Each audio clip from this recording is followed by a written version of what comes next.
नमस्कार। नमस्कार सर। आज की कहानी की हेडलाइन है, बार बार हार कर निराश होने से पहले एक बात याद रखना, कभी कभी गुच्छे की आखिरी चाबी भी ताला खोल देती है। आज की कहानी है एक लड़के की जो नई नई नौकरी उसकी लगी। वो नौकरी से पहले एक बड़े बिजनेसमैन विद्वान थे और काफ़ी बुजुर्ग भी थे, उसके यहाँ इंटर्नशिप करते थे।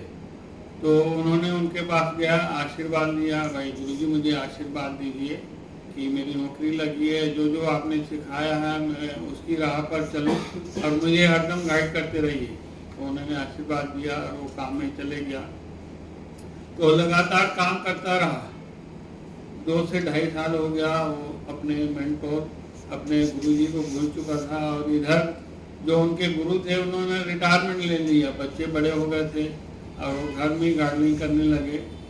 और जैसे ही इसका 2.5 से 3 साल हुआ, वो काफ़ी मेहनत कर रहा था। जो जो गुरुजी ने सिखाया था, मेहनत से काम करना, ईमानदारी से काम करना, मिलजुल के काम करना, सब वो कर रहा था एक्टिविटी, मगर उसकी तनख्वाह नहीं बढ़ रही थी। काफ़ी परेशान था। उसको याद आया क्यों ना गुरुजी से मिला जाए। तो गुरुजी के ऑफिस गया, उन्होंने बताया कि गुरुजी ने तो रिटायरमेंट ले लिया है, वो घर में ही रहते हैं। तो उनके घर गए। घर जैसे ही गए तो शाम का समय था, अपना वो बागबानी कर रहे थे, पौधों को पानी वानी दे रहे थे। एक गया, सीधा प्रणाम किया। तो गुरुजी पहचाना मुझे, बोला हाँ बैठो। बोले कैसा क्या है, कैसा काम वाम चल रहा है? बोले काम वाम तो ठीक है, मगर 3 साल हो गए मेरी सैलरी नहीं बढ़ रही है।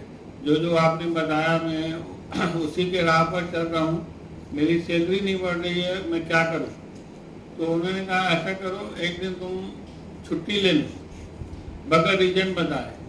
तो कभी कभी ऐसा होता है ना, बल्ब जलते रहता है तो हमें बल्ब की वैल्यू नहीं मालूम पड़ती क्या है। जब बल्ब बुझ जाता है तो तब हमें एहसास होता है कि बल्ब कितना इम्पोर्टेंट था, कितना ज़रूरी था। एक बार करके देखो। तो उसके कहने पर वो दूसरे दिन छुट्टी ले ली बगैर बताए। तो दूसरे दिन जब छुट्टी के बाद गया तो उसके बॉस ने बुलाया और उसकी सैलरी बढ़ा दी। और बॉस ने सोचा कि एक दिन ये ना आया तो कंपनी को कितना नुकसान हुआ।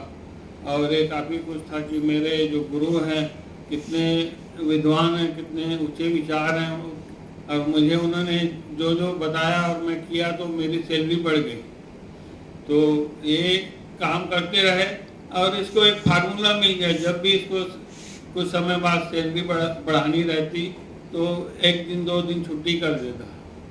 तो ये सोच रहा था गुरुजी का मेरा फार्मूला मिल गया, 1 बार 2 बार 3 बार करता रहा।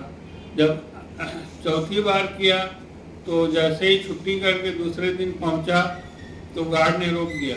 बोले तुम अंदर नहीं जा सकते। बोले क्यों? बोले बॉस ने तुम्हें नौकरी से निकाल दिया। ये हड़बड़ा गया, बोला कैसा है? सीधा दौड़ते हुए गुरुजी के पास गया। बोले गुरुजी आपका फार्मूला तो फेल हो गया, मुझे तो नौकरी से निकाल दिया गया है। तो बोले बैठो, सच सच बताओ शुरू से क्या हुआ? बोले शुरू में तो मैंने छुट्टी ली और मेरी तनख्वाह बढ़ गई, दूसरी बार बढ़ गई, तीसरी बार भी बढ़ गई। अब की बार मैंने छुट्टी ली तो मुझे नौकरी से निकाल दिया गया। बोला बेटा उस दिन मेरी पूरी बात सुन के तुम नहीं गए थे। मैंने बताया कि बल्ब अगर जलता रहता है तो हमारा ध्यान नहीं जाता, अगर बुझ जाता तो हमारा ध्यान जाता, कितना इम्पोर्टेंट है। अगर वही बल्ब जलता बुझता रहे तो उसे रिप्लेस में किया जाता है, उसकी तरफ ध्यान नहीं दिया जाता। तुमने बैलेंस नहीं बनाया। छोटी सी कहानी हमको ये सिखाती है कि लाइफ में बैलेंस एकदम जरूरी है, चाहे वो प्रोफेशनल लाइफ हो, पर्सनल लाइफ हो। आप अपनी वैल्यू सबको बताइए, सिर्फ ऐसा ही नहीं कि आप अपनी वैल्यू बताते रहिए और लोग आपसे दूरी बनाए रखें, क्योंकि संतुलन ही प्रकृति का नियम है। धन्यवाद।